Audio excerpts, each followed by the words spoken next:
Cheers and salutations. Good morning to all you lovely, beautiful people. Welcome to Hard Lens Media, and shout out to our CAN TV audience as well. If you want to learn more about Hard Lens Media, please check us out when we go live every Monday through Friday at 9 a.m. Central on YouTube, Rumble, Rockfin, Odyssey, and Kick, Chicago's fastest growing independent media network.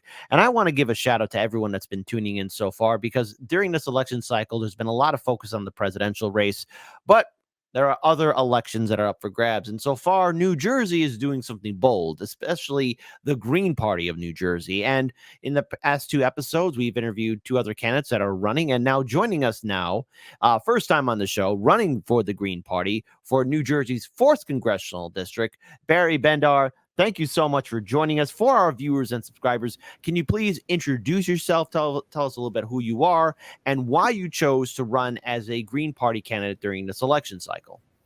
All right. Hi. Yeah, my name is Barry Bender. I live in beautiful Forked River, New Jersey, which is on the Jersey Shore. I've been involved in politics since 2001, actually. I'm the elections chair for the Green Party, New Jersey. So I've been working hard to recruit these people, and we've got a really good crew of candidates this year. And I'm running as a Green this year, and I've run prior for other positions as a Green. But again, I started in being involved in politics in 2001, and I was that blue party back then. And as time went along, I found out that the county leadership in the county that I live in, which is Ocean County, New Jersey, the county leadership of that party was reporting to the leadership of the Red Party. And I said, well, why am I wasting my time? So I ran once as an independent candidate, and then I took a look at the Green Party and saw what the Green Party stood for. And I said, gee, that's pretty much everything that I stand for. So why not get in touch and get involved? And since then, I'm actually an outgoing co-chair. As June 1st, we had our convention a couple weeks ago, and we have new co-chairs that are going to be running the party. But for the past 3 years, I have been a co-chair of the Green Party, New Jersey. And I'm running here in Congressional District 4 against an incumbent who's been in Congress for 44 years. His name is Chris Smith. He's, I think I was like 25 or 26 when he was first elected. Holy cow. I'm one of those people, and some people disagree with me, that believe in term limits, that, you know, being an elected official is not supposed to be a career. It's supposed to be something you do as a public service, and then you get the heck out. And I think there is a big need in my congressional district, which was just gerrymandered big time, for a change. I think the views of my opponent are way too far to the right. I think there are a lot of people in my congressional district that will see things the way the Green Party sees them, and I think they'll be better off for that. Well, in our previous two interviews, we've spoke to other candidates that are with the Green Party, and their story is the same about the overall corruption of the two-party system there. Now, obviously, New Jersey is a blue state, but that doesn't mean that it believes in any kind of progressive or liberal ideology. I mean, Illinois is a blue state, but it's as corporatist and as neoliberal as it can get as well. So for our viewers, can you just at least describe the overall political environment in New Jersey, the control of the Democratic Party, and by some extent the Republican Party, and its influence over elections? Because it seems it's only one-sided, and more importantly, or at least sadly, I guess, which would be an important aspect to bring up, overall, the lack of choices voters get in New Jersey when it comes time to vote for candidates in office. It's always going to be the two-party system. So what is the political environment like there in New Jersey? How bad is it when it comes down to the corruption? Corruption is we're number one. I know you had said something in the past. You had said something in the past about where you are. No, you guys, if you're second, you're not even a close second. Okay. New Jersey is as corrupt as you can possibly get politically. I'll give you and here's the phrase: it's a one-party system in New Jersey. They work together hand in hand. I'll give you the example. The political boss in my county, and he's got influence that goes all the way up to DC, okay, was convicted of tax evasion. and he was sentenced to a year and a day. Now, this political boss also was the head of the Board of Elections in my county. Also, I'm very sorry to interrupt you, but I'm noticing some computer background noise that's happening. I guess you're getting some Man, kind of yeah, alerts. we had So that the other day. Let me see if I could. We if had we can, headphones, but it didn't have a speaker. I'm going to do the best I can to yes, because I do get want you to that kind of down. get do. I do want you to get back onto what you were explaining, but it could be a little distracting for the viewers. Okay. All right. I'll see what I can do. I shut down everything that would make noise, and I'm still getting some noises. So, anyway, the gentleman was convicted to a year and a day in prison. He was sentenced to a year and a day in prison. On his last day in office, our former president, the guy with the dead animal on his head, he pardoned him. Mm. And this political boss then made a comeback. He decided he wanted to be the Republican chairman again and Mm-hmm. won by 4 votes. And recently, the Democratic governor, who's supposed to be the quote most liberal governor in the country, reappointed him, a convicted felon, to be the head of the Board of Elections. So that shows you the kind of one-party system that we're dealing with here. Yeah, It almost seems like something from The Sopranos. I know I shouldn't mix The Sopranos with New Jersey, but I've you been could do it. I just been just thinking about just how great the overall past 2 interviews were, and how I missed the opportunity for like a nice Sopranos reference. So hey, you got corruption, a guy who has a criminal background. Whatever happened there? Whatever happened there? Sorry, Well, I had to drop that. But back on point though, when we look at the Democrats and their influence in Jersey politics, what kind of challenges then are you facing in your district to get ballot signatures? Because when it comes down to independence, the more signatures you guys are able to secure, the better it is for you to be on the ballot so that voters can vote for you. So overall, when you're out there on the streets, knocking on people's doors or holding any kind of campaign rally events, what is the overall interaction from the constituents in New Jersey's 4th congressional district? I actually I've run for numerous positions as a Green here in Ocean County, and a lot of people feel that the more names that are on the ballot, the better off they are. So it hasn't been difficult for me to get signatures, but again, after we turn our petitions in, quite a number of times we're challenged strictly by the Democratic Party, and they try to knock names off so they can knock us off the ballot. Now, I've encouraged all the candidates here in New Jersey. And I know it's much worse where you are, we need to get 100 signatures to run for the House of Representatives. Okay. Mm-hmm. I've encouraged every candidate to get 150 to 200 signatures before they're ready to turn their petition in. I would push back. I would push back even more. You want to shoot for much more higher numbers than 200. Well, if they can do it, absolutely. If they could do it, the higher the number, the better. And I only say that because in Illinois, libertarians and Greens and independents have to get tens of thousands of signatures just for ballot access. So when it comes down to getting ballot access and fighting to secure that position, I'll just ask this: has there been any kind of talk or consideration of a debate or a town hall with the incumbent or any of the other challengers that are vying for the congressional seat in New Jersey's 4th congressional district? No, well, the congressman that I'm running against, I'll just, tell you up front, he is not in New Jersey much at all. As a matter of fact, his children, when they went to college in Virginia, got in-state tuition. So he's kind of in a sense, an absentee congressman who holds an address here, but really isn't here. Wow. Yeah. So in other words, he goes out and gets the milk and cigarettes and promises he'll come back, but he never does. Right. Overall, what is the residents, how do they feel about the incumbent? Because we've read reports that 50% of Americans nationwide identified themselves as independents, and many Americans are now looking at the 2-party system with disdain.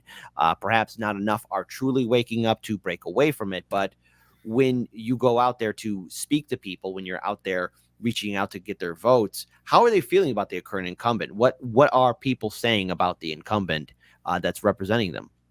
Well, those that are willing to sign petitions, and have an open mind, are very open to us and very open to third parties. The problem in Ocean County, where I live, is it's very, very red. People vote for a letter instead of a candidate most of the time around this county. But if we can wake people up, tell them, hey, you have to come out, because the last general election here in Ocean County, the turnout was 20%. Mm-hmm. So you got a minority of a minority selecting who's going to run your country and run your government. But we're out to wake people up, saying, hey, look, this is your voice. You have a say here if you want to come out and vote, because a lot of people, I'm assuming it's the same where you are very turned off by politics and their government because they've completely lost faith. They feel that their government works for someone else and it doesn't work for them. And we're out there to prove to them that if you vote, if you come out and you participate, you could take your government back. And that's what we're saying as Green Party candidates. Okay, so now as a Green Party candidate, I've looked at your campaign website, and you're talking about some of the values that you're fighting for, and some of your history about what you're standing for. What in regards to these policy issues? So, for example, the Greens have been running on environmentalism, Medicare for all, student debt forgiveness. Why do these issues stand out to you? Why are you choosing to fight for them? I mean, because in many ways, people, or at least those that are still hypnotized by corporate media, would be saying, well, can't you just trust the Democrats to do it? Can't you just trust the two-party system to do it? Why are you trying to interfere? Why are you trying to shake things up? You're only going to be a spoiler candidate. What do you want to say to people who view third parties as spoilers, when all in all, we are asking for our politicians to fight for issues that we care about? And these are policies that are popular amongst voters, but it's never being addressed because we have to bail out the banks and the corporations and have money for endless wars. Right. Well, to me, the two parties are too close together. Okay, it's a different, slight variation on the same theme. They're both owned, as far as I'm concerned, they're both owned by the corporate world. They're owned by the military-industrial complex, the multinational corporations, and they're not responding to the people anymore. And it's time that the people stand up and say, hey, you're governing us. You're not just governing multinational corporations, and we want you to respond to our needs, which isn't happening right now in this country. There's, to me, single payer healthcare answers a lot of things, and it's both at the local and the federal level. In that, where I live, I go to the township committee meetings every single one. I try not to miss any, and in New Jersey, our property taxes is the worst in the country. People's property taxes. Well, property taxes is related to what the municipality and the schools spend. The excuse that we're always given for tax increases at the municipal level is that the cost of healthcare has gone up for our employees. Well, there's a real simple answer to that, and we're just saying the words. Single payer healthcare means that municipalities no longer have to worry about providing healthcare for their employees. Okay, so instead of tax increases, they could cut taxes. They could cut our property taxes and bring them within reason. Okay, it also helps small businesses, because now small businesses no longer have to provide healthcare for their employees. So the money that they save on that, they could hire a bunch more employees. So it grows small business and it cuts property taxes here in New Jersey. That's the bottom line. And yet, people will scream, oh, it's socialism. It's socialism. Well, you know what? Social Security is socialism too. And people are, doing fairly well, with Social Security, though they, keep talking about the shortfalls, et cetera, that's your mainstream media trying to scare people. Mhm. So now another thing too I want to bring up, because this is something I found interesting, at least what New Jersey's doing, or the Green Party of New Jersey's doing, and that is you have a slew of 10 to, I believe maybe 12 candidates that are running for each congressional district. Right. What are you hoping for the Green Party, or at least what is the Green Party in New Jersey hoping to achieve? Because I do have my criticism of the Green Party. For example, in 2016, I felt like personally they missed out on an opportunity to really capitalize on the growing momentum and disdain that what happened with the Democratic Party, the Democratic Convention, the Democratic primary as a whole. And when I've covered the Illinois Green Party and Indiana Green Party by some extent, I've seen both those parties fizzle away and die down a little bit. Now I'm seeing a resurgence. What are you, or at least what is the Green Party of New Jersey hoping to achieve after this election cycle? Because for most part, third parties are always dismissed, but I've never seen this kind of organization from the Greens to really get this many candidates on the ballot, specifically in one state. Yeah, well, we're expecting wins. You interviewed one of the candidates, in my estimation. I think he has a wonderful shot at winning in the 5th congressional district. I really believe that he has a good shot of being a Green person, Green Party member sitting in Congress come next January. We have all of our candidates are excellent candidates. Our senatorial candidate, Christina Khalil, was a wonderful candidate. We're running to win. Okay. From that point, though, and again, we've had some tough years, but we feel that this year, with everything that's going on in the world and in this country, that the door is open and this could be the year. And we have to be ready and, waiting and ready to go when the door opens to step through that door. And that's what we're looking at for this year. And that's a fantastic concept to really see, because for the most part of my coverage of third parties, I've seen the libertarians, especially here in Illinois, really push forward into getting ballot access and security, and more importantly, I guess, making their presence seen to voters. And if voters in New Jersey are able to see the Green Party there in mass and notice that every single congressional district that is up for grabs, there's a third party voice there, or a third party choice there. It's expanding voters' ability to, I don't know, exercise their right to maybe pick somebody that's not Democrat or Republican. So, as a final note for this, interview, what I want to ask you is, this is clearly a monumental task, running as a third party candidate. What do you want to say to people who are perhaps waiting in the wings, or want to get involved but maybe are afraid to push forward? Because it's easy for us to say, hey, it's time to make some change. It's time for us to really shake things up and stand up against the two-party system. It's another thing altogether to actually, boot up and suit up and put your feet on the ground and, actually engage in this very intense battle, which is, running as a third party candidate. What do you want to say to people who are maybe hesitant to get involved? Well, we need as much help as we can possibly get, because again, the field is slanted against us. But the Green Party, especially the Green Party in New Jersey, is the anti-genocide party when it comes to international things. We're the anti-genocide party when it comes to Gaza. That we see the things that are going on there, and I guess most of our candidates, that's one of the, if it's not number one in their platform, it's number two. What's going on, we're witnessing in real time, okay, as opposed to what things that have gone on in the past. We're witnessing in real time a genocide going on in the Middle East, and the support of the United States in supplying arms to Israel to finish this genocide is just not tolerable. And we need people to come out and say, hey, look, you guys are both parties are doing the same thing, and we need a change. And it affects people not just in our country, but around the world. And it's time for that change. We need people to come out.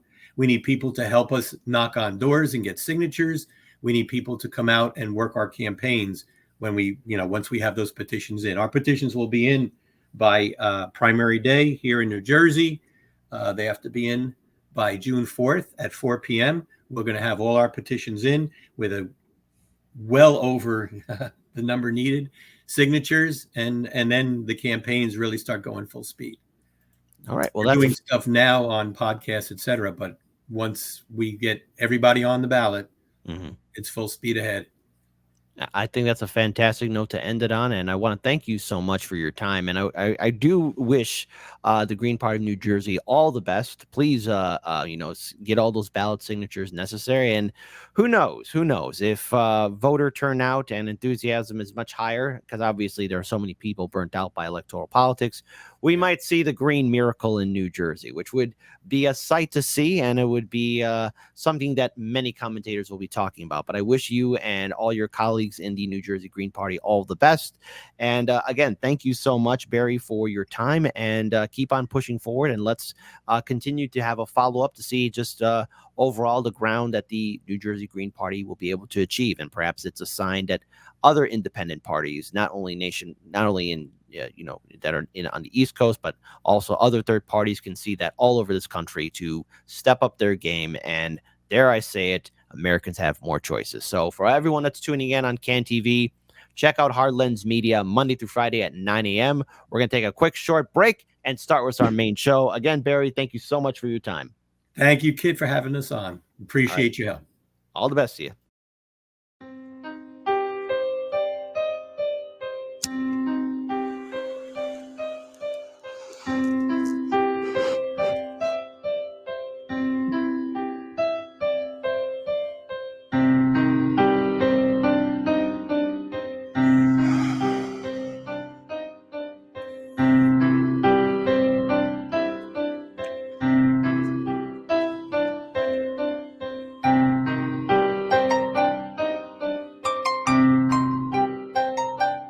Our society and our world are full of these invented and built up and contrived facades. And sometimes some people come along with a hammer and smash that facade.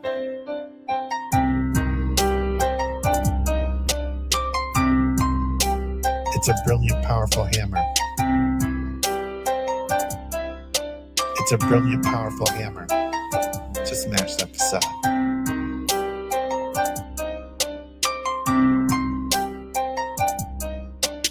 It's a brilliant, powerful hammer to smash that facade.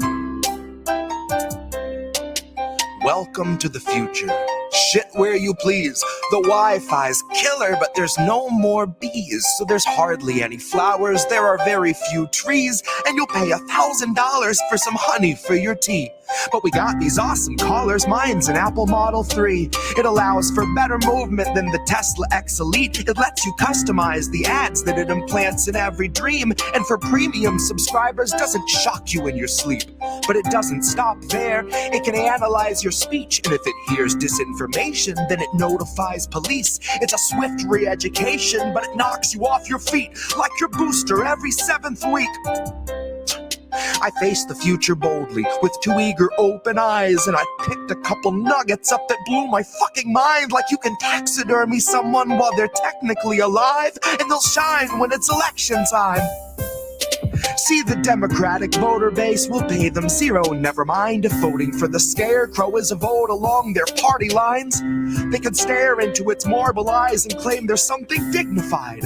Unlike real politicians, this one doesn't need an oxygen or kit supply. But its function is the same as those who came before. The goals are never misaligned. It still spends all its working time performing pre-recorded fleecing sessions where it sugarcoats your slow and hungry genocide, while pouring billions into Nazi coffers, all the while selling you the story that we're moments till the MiGs arrive. So fuck it, ask Zelensky if he'll help replace our leaded pipes. Watch a fleet of Penske's show, stacks of bills in every size. Guess it only took a black sun and a couple Heils. Honorary goose step and some Nazi boots a quarter mile, all while Biden smears his sordid smile. I don't know what was in this morning's vial, but it makes him stare 1,000 yards through all the prompters and the cards like he can smell the nearest child. His eyes are wide and wild, wider than the grave in which another 1,000 families were tossed in as I typed until they rose up to the sky unceremoniously piled. Which sort of flies right in the face of all this network ticker tape where the American economy has superhuman vitals. And sometimes some people come along with a hammer. See, I like to think my trial's gonna play like a recital. I'll denounce the world around me and accuse the most entitled, who weaponize their titles, whose pull is something title, who'd starve us all to death to best delight their blighted idol. So they might destroy the record, and I will never get to vinyl. So my word is not immortal, but it's final. It's a brilliant, powerful hammer.